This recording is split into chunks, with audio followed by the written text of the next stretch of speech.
दो बंदों को क़यामत वाले दिन ना हुक्म होगा चलो दोज़ख में, तुम्हारे अमाल ऐसे हैं जिस पर फैसला जहन्नुम का है। एक ने दौड़ लगा दी दोज़ख की तरफ, दौड़ता जा रहा है तेजी से, और दूसरा ना एक कदम आगे रखता है फिर पलट के पीछे देखता है, फिर एक कदम आगे रखता है, फरिश्ते ले जा रहे हैं, फिर पलट के पीछे देखता है। दोज़ख का दरवाजा आ गया, रब करीम की आवाज़ रहमत आई, इन्हें वापस बुलाओ ना, दोनों को वापस बुलाया। सारा कुछ जानने वाला रब पूछता है, वो जो दौड़ के गया था उससे पूछता है दौड़ के क्यों गया तू? वो कहता है मालिक जिंदगी में तेरी मानी कोई नहीं, सोचा चलो आज ही मान लो। अल्लाह की रहमत को जोश आया, फरमाया इसे तो भेजो ना जन्नत में।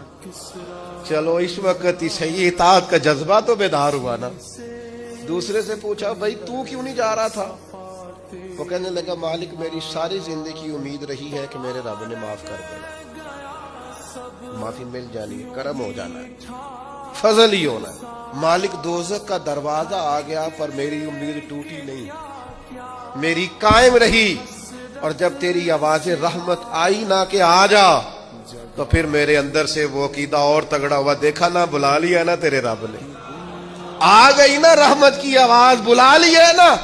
तो अल्लाह करीम ने फरमाया फरिश्तों इसके सारे गुनाहों पर कलम फेर दो, जो मेरी रहमत की इतनी उम्मीद रखे उसे दोज़ख में नहीं जन्नत में दाखिल किया जाता है।